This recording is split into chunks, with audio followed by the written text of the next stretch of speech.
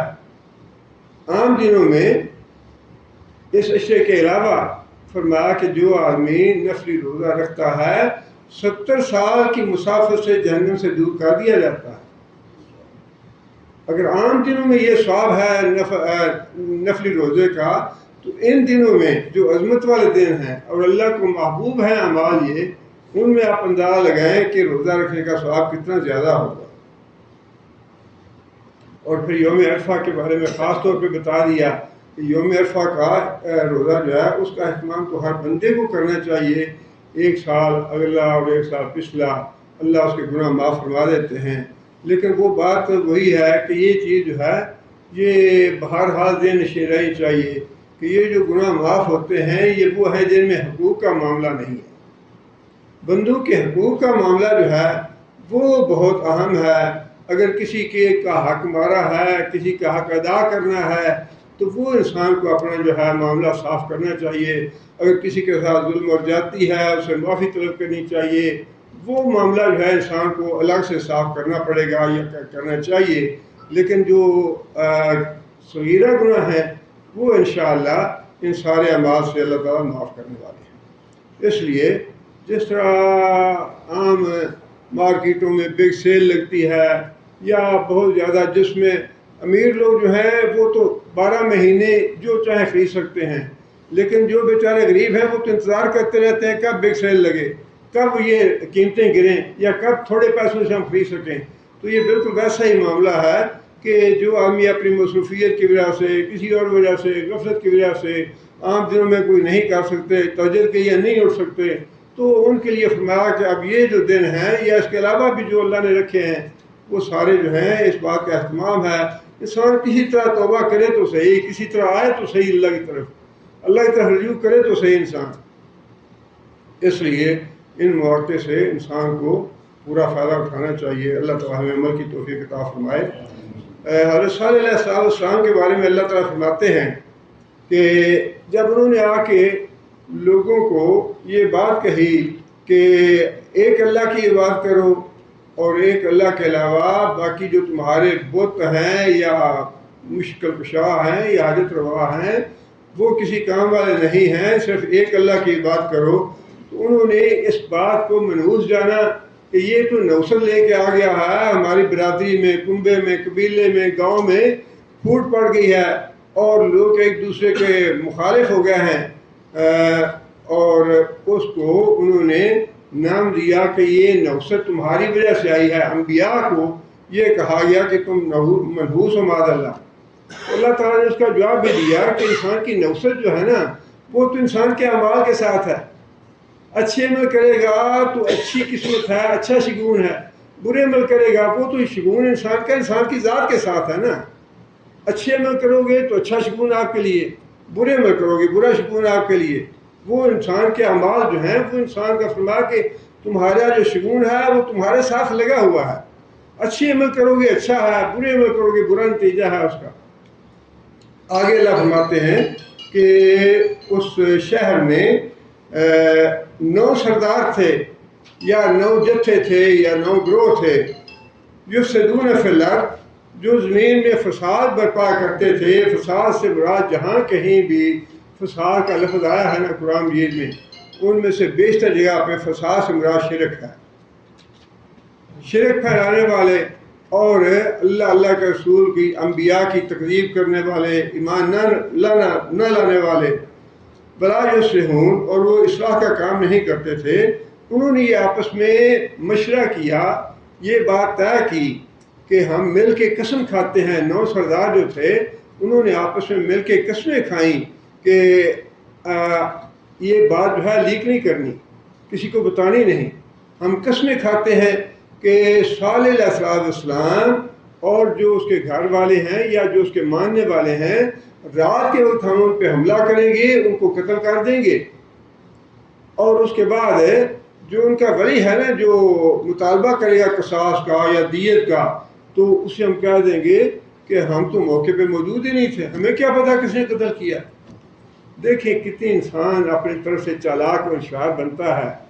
یہ بالکل وہی معاملہ تھا، 100% یہی معاملہ نبی صلی اللہ علیہ وسلم کے ساتھ تھا. سب 11 سردار قریش کے، ابو جہل بھی، ابو لہب بھی، نضر بن حارث بھی، عقبہ بن ابی معیط بھی، یہ جتنے بڑے بڑے سردار تھے 11 سردار تھے.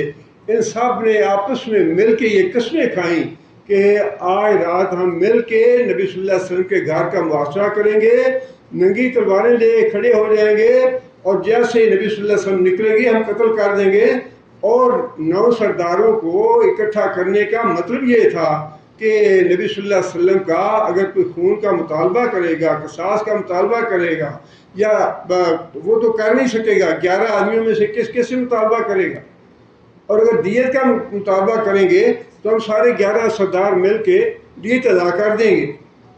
یہ بالکل وہی چالاکی اور اشاری کی صلی اللہ علیہ وسلم کی قوم نے جو قریش مکہ نے نبی صلی اللہ علیہ وسلم کے ساتھ معاملہ کیا. تقاسموا باللہ، قسمیں کھاؤ اللہ کی، لنبیتنہ واہلہ، کہ ہم شب خون ماریں گے صالح علیہ السلام کے گھر پہ بھی اور اس کے ماننے والوں کے گھر پہ بھی. ثم لنقولن لولیہ، اور جو بھی اس کا خون کا مطالبہ کرے گا یا قصاص کا یا دیت کا مطالبہ کرنے والا اس کا کوئی سرپرست ہوگا، اسے ہم کہہ دیں گے ما شہدنا مہلک اہلہ، جب یہ قتل کیے گیا تو ہم تو وہاں موجود ہی نہیں تھے. وَإِنَّا لَصَادِقُونَ، اور ہم بالکل سچے ہیں. یہ جو ہے نا تماشا، یہ آج کی بات نہیں ہے، ہمارے ہاتھ صاف ہیں، ہم بالکل سچے ہیں. بس سارے دوسرے سب جھوٹے ہیں، ہم اور یہ ایک واقعہ نہیں ہے. اس سے پہلے یوسف علیہ السلام کے بارے میں بھی یہ صحیح تھا. وہ سکے بھائی تھے، ان کے سوتیلے بھائی تھے، لیکن ایک باپ سے تھے، انہوں نے بھی یہی کام کیا. رات کو کالو یا ابانا، رات کو روتے ہوئے آئے. وجاؤ اباہم عشاء یبکون، وہ بھائی جو تھے یوسف علیہ السلام کے، روتے پیتے. انہوں نے کچھ اور بھی ڈرامہ بنا لیا نا، روتے پیتے. وہ ہو بڑا افسوس ہے، بڑا غم ہے، بڑا دکھ ہے، بڑا رنج ہے، بڑی تکلیف پہنچی ہے. بھائی جو ہے وہ کہیں چلا گیا، بھائی کو بیڑیا کھا گیا. دیکھ کیسے کیسے ڈرامے. یہ تو اللہ نے قرآن میں، یہ جو مولوی ہے نا، مولوی یہ دلوں کی باتیں جانتے ہیں. تم تو کہتے ہو نا کمیشن بنائیں گے، یہ کریں گے، وہ کریں گے. یہ قرآن تو دلوں کی باتیں سکھاتا ہے کہ یہ ڈرامے ایسے کرتے رہے ہیں لوگ پہلے. اور جو کرپشن کر کے، بیت المال لوٹ کے، لوگوں کو قتل کر کے، اور پھر کہتے ہیں یہ ہاتھ ہمارے صاف ہیں. یہ بالکل ویسے ہی ڈرامے ہیں جیسے ڈرامے جو ہیں صالح علیہ السلام کی قوم نے کیے اور یوسف علیہ السلام کے بھائیوں نے کیے. اللہ فرماتے ہیں کہ شام کو روتے ہوئے آئے کہ بڑا دکھ ہو گیا، بڑا غم ہو گیا، بڑا ایسا ہو گیا، بڑا تکلیف پہنچی ہمیں. بات کیا ہوئی؟ قالوا یا ابانا انا ذهبنا نستبق وتركنا يوسف عند متاعنا فاكله الذئب. ہم چلے گئے تھے دوڑ لگانے کے لیے، مقابلہ کرنے کے لیے، اور ہم نے اپنے سامان کے پاس یوسف کو بٹھا دیا. تو یہ یوسف اکیلا تھا تو پیچھے سے بھیڑیا آیا، کھا گیا اس کو. اور وہی بات کہ بما انت بمؤمن لنا ولو كنا صادقین، ہم سچے ہیں، آپ پتہ نہیں ہمیں ہماری بات مانے یا نہ مانے، لیکن ہم بالکل سچی بات کہہ رہے ہیں کہ یوسف کو بھیڑیا کھا گیا. اور آج بھی یہی کچھ ہو رہا ہے. جو دھوکہ دینے والے قوم پہ ظلم کرنے والے اور قوم کو لوٹنے والے، ملک کو تباہ و برباد کرنے والے، وہ پھر وہی باتیں ہیں جی بالکل صاف ہیں. جو عدالت ہے اسے کلین چٹ دے دی ہے، امین ہے اور صادق ہے، جو مرضی کرتے رہو، لوٹو خوب، ملک تباہ کرو. اور یہ پتہ نہیں ہے کہ یہ جو کچھ بھی کر رہے ہیں، جو جتنے بھی، اللہ تعالیٰ معاف کرے، یہ جو ذمہ داری ہے نا حکومت کی، یہ تو پتہ نہیں کہاں کے خوابوں میں پھر رہے ہیں. ایک ایک پائی کا اور ایک ایک لمحے کا حساب ہونا ہے قیامت کے دن. جو چھلنی اللہ نے لگائی ہے نا حضرت عمر کے لیے اور حضرت ابوبکر صدیق کے لیے، وہی چھلنی ان لوگوں کے لیے لگنی ہے. ایسے نہیں ہے کہ چھوٹ جائیں گے. وہ جو حضرت ابوبکر صدیق رضی اللہ تعالیٰ نے اپنی وفات کے وقت پہ 2-4 چیزیں جو تھیں نا بیت المال کی، وہ بھجوا دیں کہ یہ عمر کو دے دینا جو آگے خلیفہ بن رہا ہے. اور عمر نے کہا تھا کہ ابوبکر تم تو میرے لیے بہت بڑی مشکل کھڑی کر کے ہو، یہ چیزیں واپس کر کے، یہ امانتیں جو تمہارے پاس تھیں واپس کر کے میرے لیے تم نے مشکل کھڑی کر دی ہے. یہ کیوں کہتے تھے؟ یہ اس لیے کہتے تھے، حضرت عمر رضی اللہ تعالیٰ انہوں نے فوت ہوتے ہوئے یہ بات کہی کہ اللہ کی قسم، اللہ کے عذاب سے بچنے کے لیے اگر آج مجھے زمین کے برابر، زمین کے بدن کے برابر سونا دیا جائے تو میں سونا صدقہ کر دوں گا اللہ کے عذاب سے بچنے کے لیے. کس بات کا عذاب تھا وہ؟ کس بات کا ڈر اور خوف تھا؟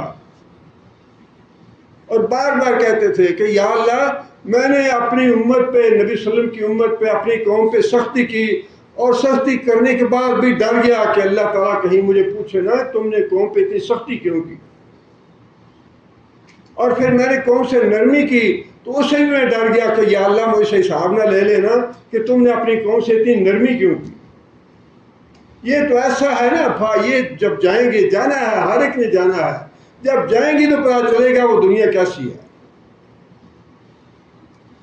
آج ہمیں یقین نہیں ہے کہ اللہ کے رسول نے جو کچھ بتایا تھا، یقین صرف انہیں تھا جن کو ذمہ داریاں دی جاتی تھیں، جاؤ تحصیلدار بن کے جاؤ، زکوٰۃ لے کے آؤ. یا رسول اللہ کیسے ہوگا یہ؟ فرمایا کہ اگر تم نے ایک سوئی بھی اس سے رکھ لی نا تو وہ بھی قیامت کے دن تمہیں لے کے آؤ گے، اور مجھے آ کے نہ کہنا کہ یا رسول اللہ میری سفارش کریں، میں نے ایک سوئی رکھ لی تھی. بکری یا گائے یا اونٹ کی بات تو بڑی دور کی ہے. فرمایا کہ سوئی بھی ایک تم نے رکھ لی نا تو میرے پاس نہ آنا کہ میری سفارش کرو، میں سفارش نہیں کروں گا. تو یا رسول اللہ پھر آپ تحصیلدار کسی اور کو بنا دیں، میں نہیں جاتا. اور یہاں تو کتوں کی طرح پلٹ کے ہم دیکھتے ہیں کہ کون سی کرسی مجھے ملتی ہے. میں کرسی نہ ملے، ہاں یہ ہم پارٹی چھوڑ رہے ہیں، فارغ پلانٹ پارٹی میں جا رہے ہیں تاکہ کرسی ملے.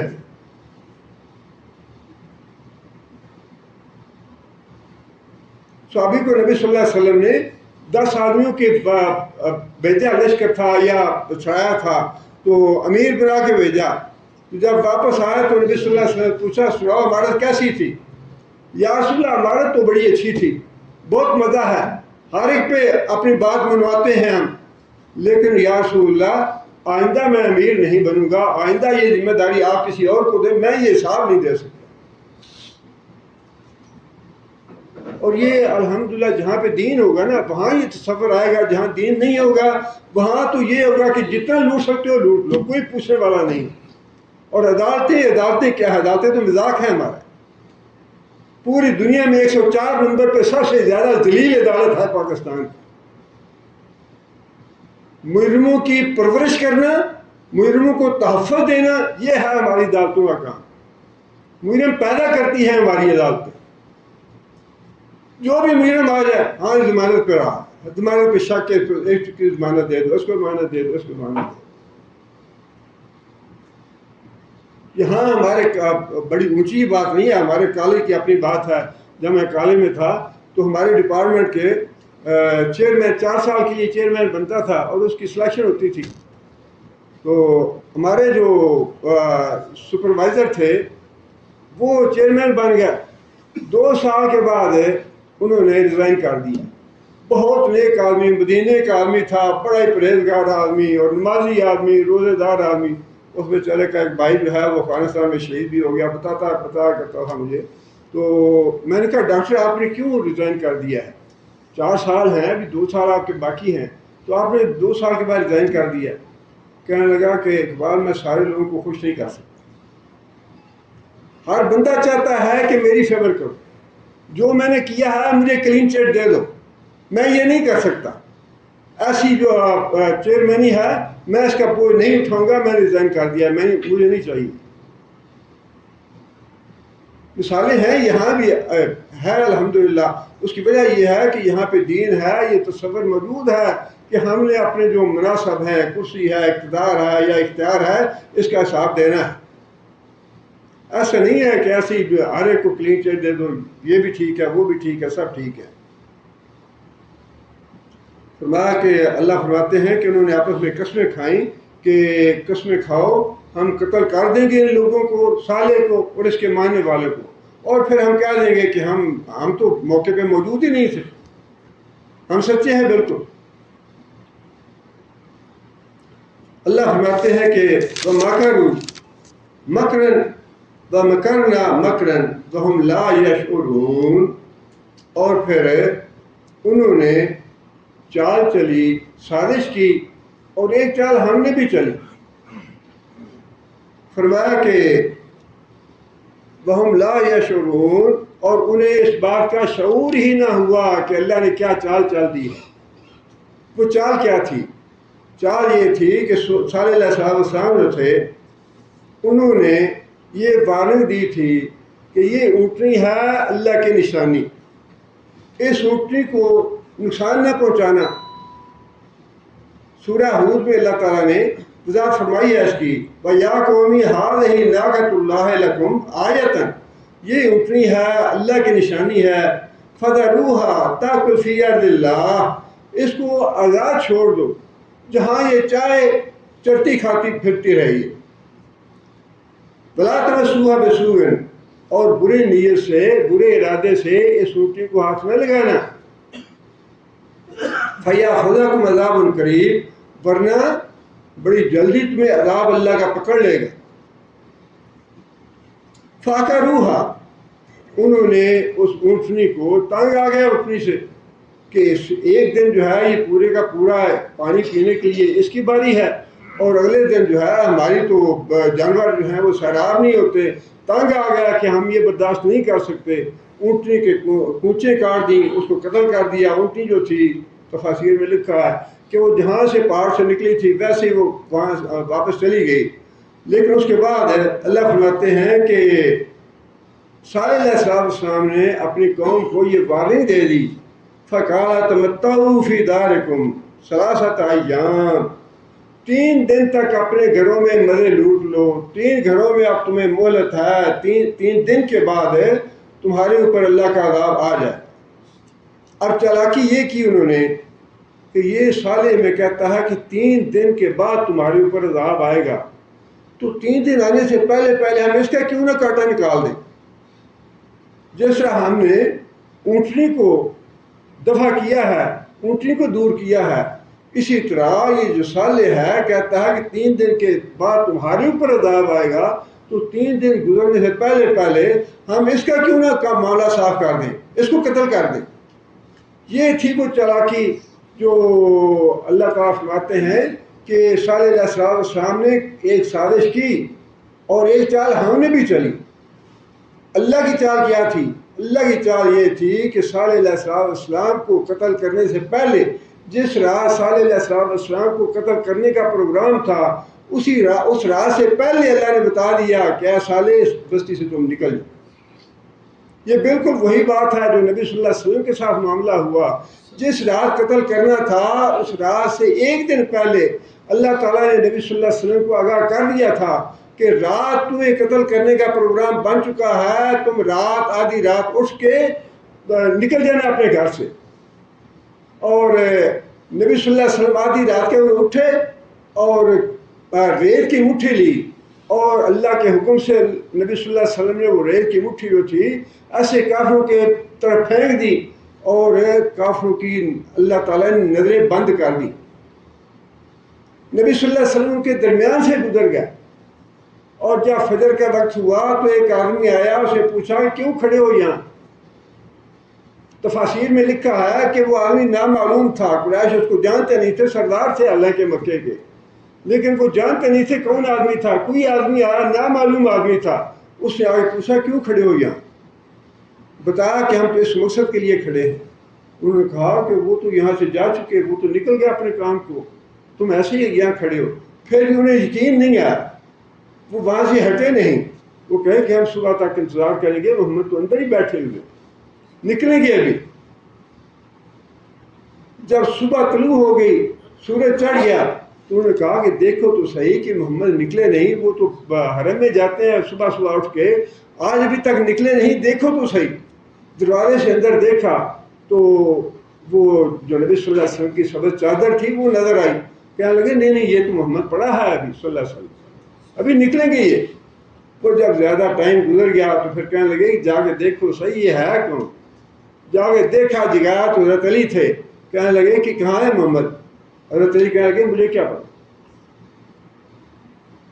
یہ وہ ہے جو اللہ فرماتے ہیں نا کہ ایک چال کافر چلتے ہیں، ایک میری تدبیر ہوتی ہے۔ کافروں کی چال یہ تھی کہ راتوں رات نبی صلی اللہ علیہ وسلم کو قتل کر دیا جائے اور پھر جو بھی دیت کا مطالبہ کرے گا سارے مل کے دیت دے دیں گے، قصاص کا مطالبہ تو وہ کر ہی نہیں سکے گا۔ اللہ تعالیٰ نے اسی راہ نبی صلی اللہ علیہ وسلم کو حکم دے دیا کہ تم ہجرت کے لیے چلے جاؤ، اور نبی صلی اللہ علیہ وسلم نکل گیا وہاں سے مکہ۔ اور یہی چالاکی جو ان لوگوں نے کی قوم صالح نے کہ 3 دن گزرنے سے پہلے پہلے عذاب کو آنا ہے، 3 دن کے بعد ہم 3 دن سے پہلے پہلے ہی صالح کا کام صاف کرتے ہیں، اس سے پہلے قتل کر دیتے ہیں۔ اس کے بارے میں اللہ تعالیٰ نے یہ بات ارشاد فرمائی، مکروا، انہوں نے صالح علیہ السلام کو اور ان کے ساتھیوں کو قتل کرنے کی سازش کی، مکرا و مکرنا، اور ہم نے بھی ایک تدبیر کی، وہم لا یشعرون، اور ان کو اس تدبیر کا پتہ ہی نہیں چلا کہ ہم نے کیا تدبیر کی ہے۔ وہ تدبیر یہ تھی کہ ان کے صالح علیہ السلام کو قتل کرنے سے پہلے ہی صالح علیہ السلام کو نکال دیا، اور بعد میں اللہ کا عذاب اس طرح آ گیا کہ ساری کی ساری قوم جو ہے وہ تباہ ہلاک ہو۔ یہ واقعات جو ہے نا یہ ہمارے ایمان کو پکا کرنے کے لیے، یہ جنگ جو ہے نا یہ چل رہی ہے، قیامت تک چلتی جا رہے، یہ ختم نہیں ہوگی جنگ۔ یہ جو ہے نا کہ امن کے مذاکرات اور ہم آہنگی مذاہب کے مذاکرات اور یہ سب رہوں گا۔ جو قرآن بتاتا ہے وہ یہی ہے کہ یہ حق اور باطل کی جنگ جو ہے یہ رکے گی نہیں۔ آپ کتنا ہی کہہ لیں ہاں جی ان کے ساتھ نرمی کرنی چاہیے، ان کے ساتھ ہمانگی کرنی چاہیے، ان کے ساتھ رواداری برتنی چاہیے، یہ کرنی چاہیے، وہ تمہارے کے بچے کو نہیں چھوڑتے۔ ایسی تصویریں ہیں کہ دیکھ کے دل کرتا ہے چھوٹے چھوٹے بچوں کو کس طرح ذبح کیا گیا ہے فلسطین میں، کس طرح ذبح کیا گیا ہے، عورتوں کو کس طرح قتل کیا گیا ہے، اور کس طرح روزانہ سینکڑوں کے حساب سے شہید کیے جاتے ہیں۔ اور ابھی کہتے ہیں جی ان کے ساتھ امن کے مذاکرات اور ان کے ساتھ سفارتیں اور ان کے ساتھ تعلقات، تجارت، یہ وہ سارا کچھ ہونا چاہیے۔ کب آنکھیں کھلے گی ہماری؟ جب ہمارے اوپر بم گریں گے۔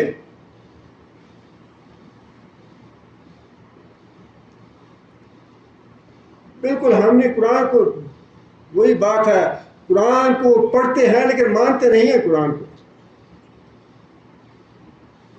بالکل نہیں مانتے۔ ایک دفعہ نہیں، 1000 دفعہ اللہ نے، اللہ کے رسول نے کہا کہ یہ تمہارے دشمن ہیں، سب سے بڑھ کے دشمن یہودی اور مشرک لوگ،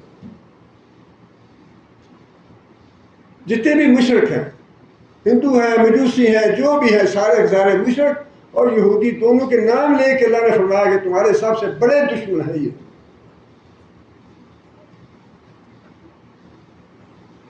اور کتنے لوگوں کے ساتھی تعلقات اور محبت اور پیار کی باتیں ہیں انہیں یہودیوں سے، اور جو کچھ وہ کر رہے ہیں، اللہ نے قرآن میں یہ بھی فرمایا ہے تم ان سے محبت کرتے ہو، وہ تم سے محبت نہیں کرتے، وہ تمہارے دشمن ہیں۔ انہوں نے اپنے ملک کی سرحدیں ہی نہیں قائم کی ہوئی کہ ہمارے ملک کی یہ سرحدیں ہیں، بے سرحد ہے ملک ہمارا، فراس سے لے کر خیبر تک ہمارا ملک ہے۔ ان کا ترانہ آپ پڑھ کے دیکھیں، ان کی تقریریں، وہ تو کھلے عام تقریریں کرتے ہیں، ان کے اسمبلی کے ممبر ہیں، سینیٹر ہیں، جو بھی ہیں، کھلے عام تقریریں کرتے ہیں۔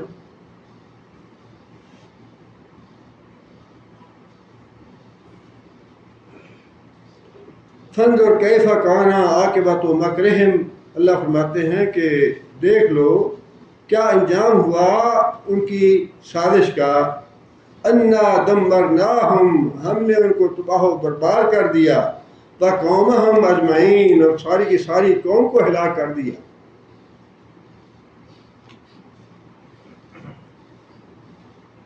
فتلک بیوتہم، اللہ فرماتے ہیں کہ یہ ہیں ان کے گھر، خاویۃً بما ظلموا، اور ان کو ہم نے کھنڈر بنا دیا کہ وہ لوگ ظالم تھے، ایمان نہیں لائے، وہ نبی کو جھٹلا دیا، اللہ کو جھٹلا دیا، ایمان نہیں لائے، ہم نے ان کی بستیوں کو کھنڈر بنا دیا۔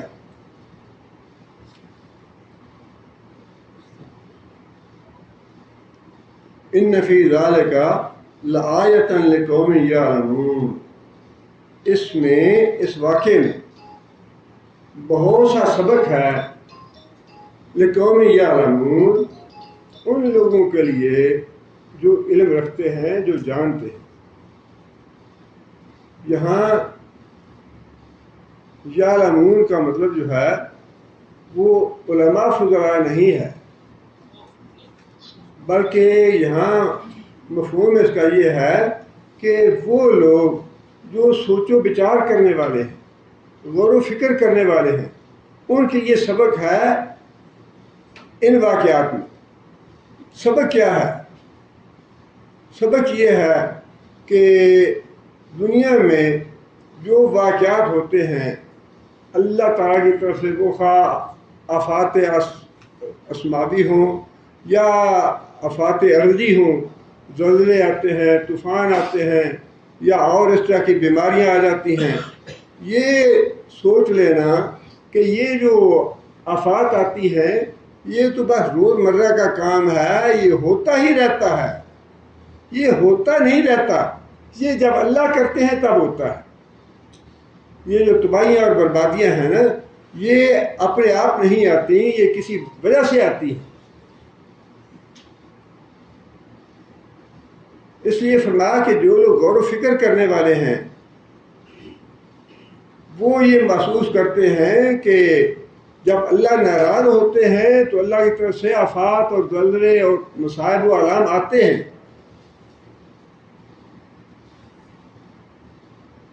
اور اللہ تعالیٰ نے قرآن مجید میں بھی یہ بات ارشاد فرمائی کہ ہم دنیا میں لوگوں پہ وَلَنُذِيقَنَّهُمْ عَذَابَ الْأَدْنَىٰ دُونَ الْعَذَابِ الْأَكْبَرِ لَعَلَّهُمْ يَرْجِعُونَ۔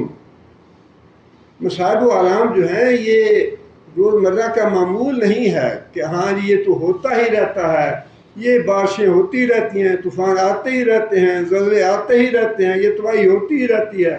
یہ ہوتی نہیں رہتی، یہ اس دنیا کا کائنات کا مالک ہے جو سب کچھ کرتا ہے، اور اس کے کاموں میں بڑی حکمت ہے۔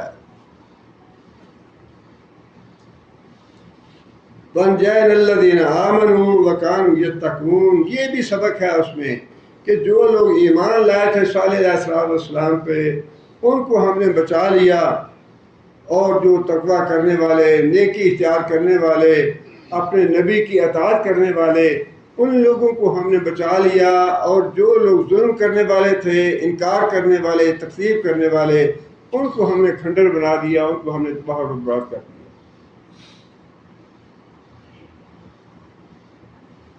یہ قوموں کا معاملہ بھی ایسا ہی ہے اور افراد کا معاملہ بھی ایسا ہی ہے۔ جب فرد ایک سرکش ہو جائے، آدمی کوئی سرکش ہو جائے، نافرمان ہو جائے، تو اللہ تعالیٰ اس پہ بار بار اس کو جھنجھوڑتے ہیں، اس پہ مصائب و آلام لا کے، تاکہ انسان توبہ اور استغفار کرے، اللہ کے آگے جھکے، اپنے گناہوں کی معافی مانگے۔ اور جب انسان پھر بھی رجوع نہیں کرتا، مصائب و آلام کو یہ سمجھ لیں یہ تو آتے ہی رہتے ہیں، گردش ایام ہے، ہوتا رہتا ہے، ایسے اچھے حالات بھی آ جائیں گے، برے حالات ہیں تو بعد میں اچھے ہوں گے۔ جو لوگ اس طرح سے سوچتے ہیں، پھر اللہ کہتے ہیں کہ ہم ان کی رسی دراز کر دیتے ہیں، اور رسی دراز کرنے کے بعد پھر جب ہم پکڑتے ہیں پھر ہم چھوڑتے نہیں، پھر ہم تباہ و بربادی کے دوچار کر دیتے ہیں۔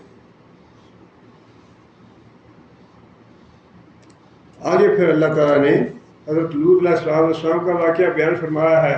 سارے انبیاء جو ہیں بار بار وہی انبیاء کے واقعات ہیں، انہی کے حالات ہیں، انہی کی قومیں ہیں، لیکن بات وہی ہے کہ اللہ تعالیٰ بار بار ان کا ذکر کر کے ہمیں وہ درس جو ہے وہ ذہن نشین کرانا چاہتے ہیں، وہ بات ہمیں ذہن نشین کرانا چاہتے ہیں جو پہلی قوموں کے ساتھ ہو چکی۔ بار بار فرماتے ہیں کہ تمہارے لیے سبق ہے، تمہارے لیے عبرت ہے اس میں۔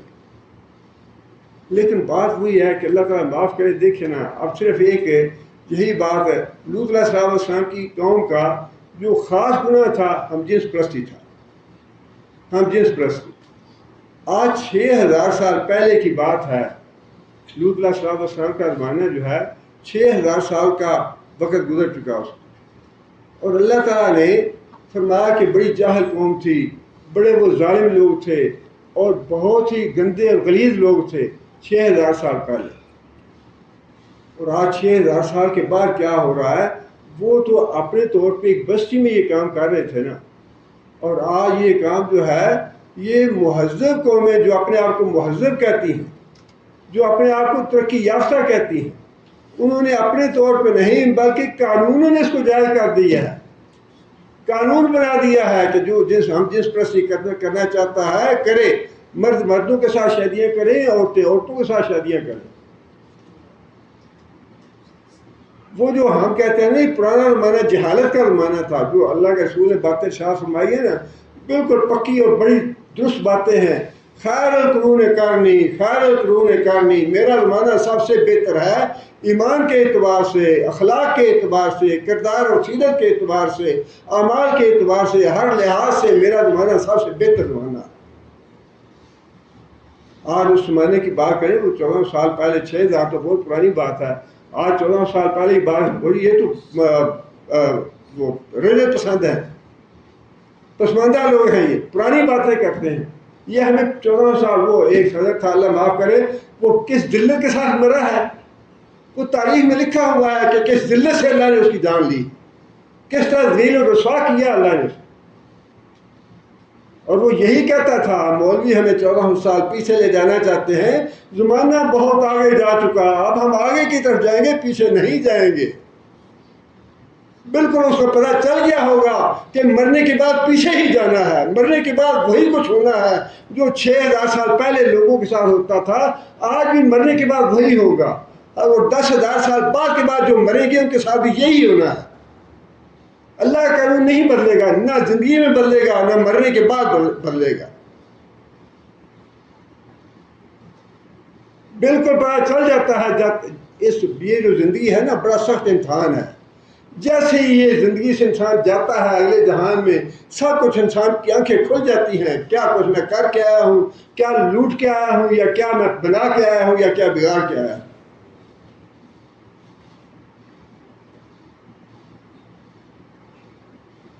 لیکن اس کے باوجود بھی سبق حاصل کرنے کے لیے کوئی تیار نہیں ہے۔ اس قوم پہ اللہ تعالیٰ نے کتنے عذاب بھیجے۔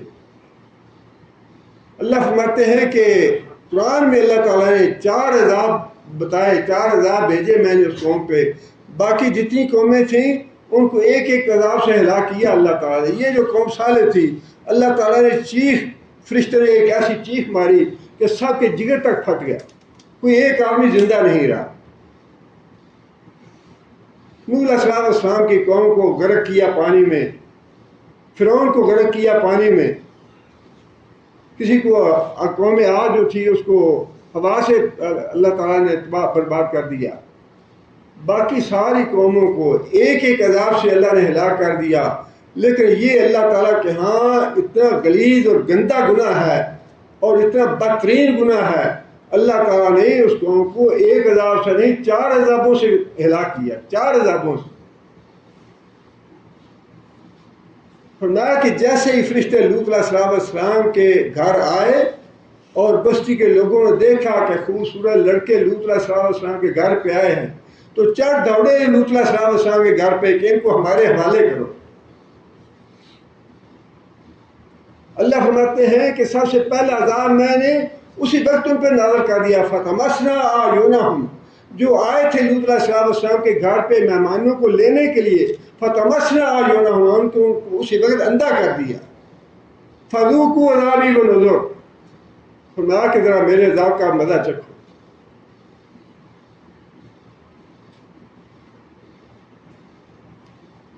اور پھر اس کے بعد اللہ فرماتے ہیں کہ أَرْسَلْنَا عَلَيْهِمْ صَيْحَةً وَاحِدَةً، چیخ کا عذاب بھی بھیجا، اس چیخ سے بستی کے سارے لوگ مر گئے۔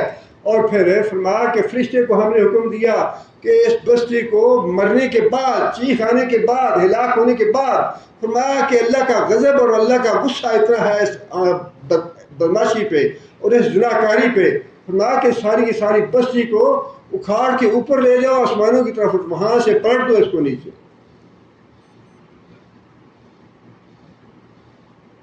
اور پلٹنے کے بعد اللہ تعالیٰ نے چوتھی سزا جو تھی نا وہ اس آیت میں اللہ نے فرمائی ہے۔ اس آیت کے آخر میں اللہ فرماتے ہیں وَأَمْطَرْنَا عَلَيْهِمْ مَطَرًا، اس بستی کو پلٹنے کے بعد اللہ تعالیٰ نے پتھروں کی بارش برسائی اس قوم پہ۔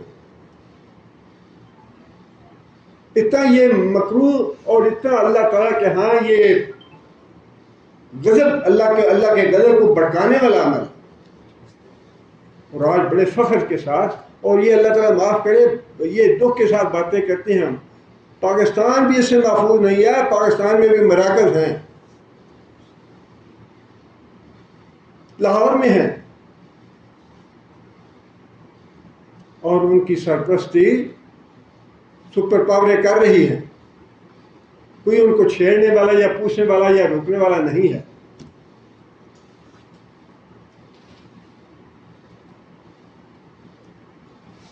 اللہ کی رحمت کہاں سے آئی، اللہ کی برکت کہاں سے آئی؟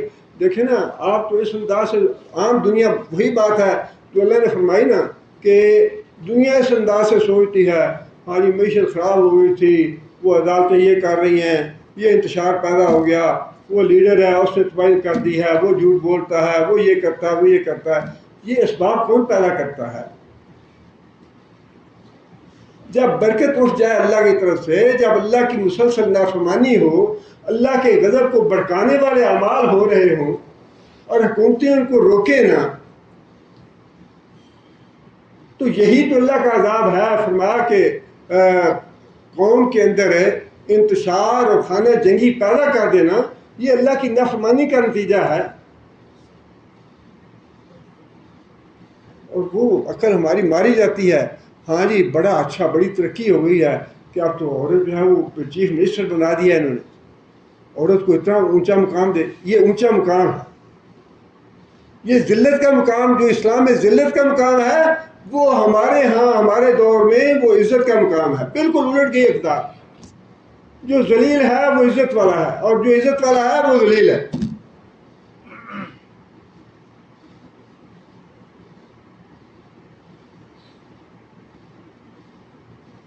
اور وہی باتیں کہتے ہیں, ہاں جی عورت کو گھر میں بٹھا کے یہ 14 سال پیچھے لے جانا چاہتے ہیں, اور روزانہ دیکھتے نہیں ہیں کہ عورت کو گھر سے نکالنے کا انجام کیا ہے.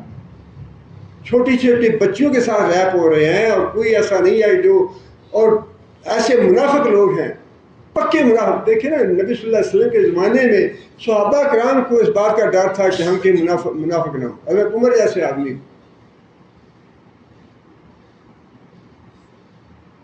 اور ہمارا حال یہ ہے کہ جب کوئی واقعہ ہو جاتا ہے تو لفظ ملامت کر کے, یہ کوئی نہیں کرتا کہ جب ہم اسمبلی ہے, سینٹ ہے تمہارے, قانون سازی کہا کر تمہیں, قانون کیوں نہیں بناتے کہ اس کو پھانسی لگاؤ. قتل جس نے کیا ہے اس کو قتل کرو سرے عام, جو زنا کرتا ہے اس کو قتل کرو یا سنسار کرو, اس کو کیوں قانون نہیں بناتے؟ اس لیے کہ منافق ہیں. ہم چاہتے نہیں ہیں اسلام, بالکل نہیں چاہتے. اگر چاہتے ہوتے تو 70-80 سال سے یوں ذلیل نہ ہو رہے ہوتے. ہر سال کشکول لے کے نکلے ہوتے ہیں.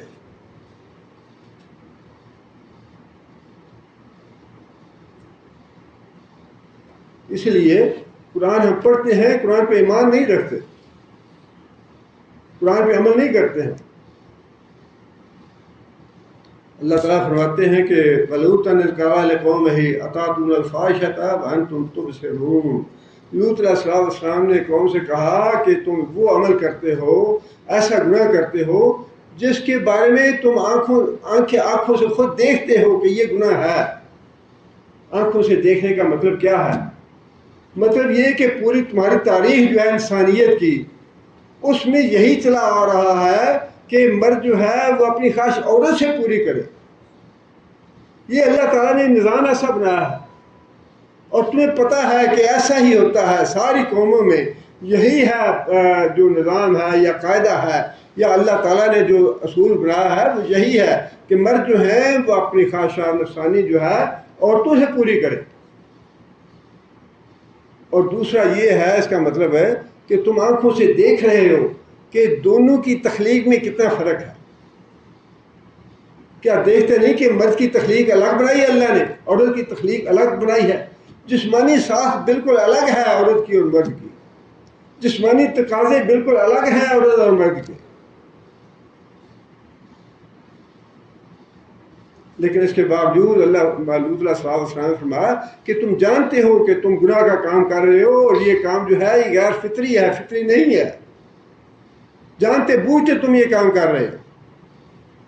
أَإِنَّكُمْ لَتَأْتُونَ الرِّجَالَ شَهْوَةً مِّن دُونِ النِّسَاءِ. کیا تم اپنی شہوت پوری کرنے کے لیے عورتوں کے بجائے مردوں کے پاس آتے ہو؟ بل انتم قوم تجہلون. بالکل تم لوگ احمق ہو, بیوقوف.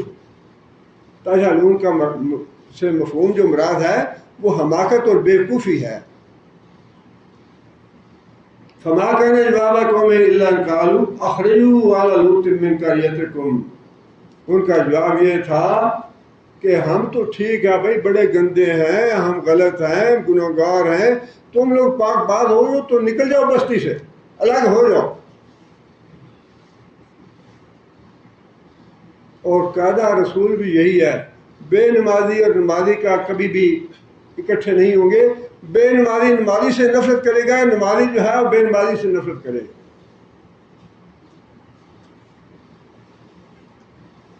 جو گنہگار ہیں نا وہ بھی نیک لوگوں سے نفرت کرتے ہیں. یہ بالکل وہی معاملہ ہے کہ تم اگر نیک لوگ ہو نا, اتنے پاک ہو تم, جو ہمیں نصیحتیں کرتے ہو, ہمیں بات کرتے ہو, تو اچھا یہ ہے کہ تم بستی چھوڑ کے باہر چلے جاؤ.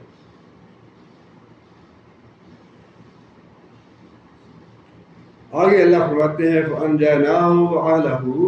ہم نے لوط علیہ السلام کو نجات دی, وَأَهْلَهُ اور اس کے ماننے والوں کو بھی نجات دی, إِلَّا امْرَأَتَهُ سوائے اس کی بیوی کے, قَدَّرْنَاهَا مِنَ الْغَابِرِينَ جس کے بارے میں ہم نے یہ طے کر دیا تھا کہ یہ بھی جو پیچھے رہنے والے ہیں ان میں شامل ہوگی، اس پہ بھی ویسا ہی عذاب آئے گا جیسا عذاب باقی قوم پہ آئے گا۔ اللہ تعالیٰ نے پہلے سے لوط علیہ السلام کو بتا دیا تھا کہ تمہاری بیوی ایمان نہیں لائی، لہٰذا اس کو ساتھ لے کے نہیں جانا، یہ پیچھے رہنے والوں میں سے ہوگی، اس پہ بھی ویسا ہی عذاب آئے گا جیسا عذاب دوسروں پہ آئے گا۔ سادات وادات اللہ کے ہاں نہیں چلے گی۔ نبی سے بڑا سادات خاندان کوئی نہیں ہوتا۔ ہاں جی، سادات کو ساتھ پوچھتے معاف ہے نا، جو مرضی کرتے رہے، یہ تو بخشے بخشائے ہیں۔ کیسا عجیب عقیدہ ہے اور کیسے عجیب معاملات ہیں، یہ تو دنیا کے قانون میں بھی نہیں ہے کہ ساتھ پوچھتے معاف ہو جائے۔ اور اللہ تعالیٰ نے ساری مثالیں دے دیں۔ ابراہیم علیہ السلام کا باپ جو ہے ایمان نہیں لایا تو فرمایا تمہارا باپ جہنم میں جائے گا۔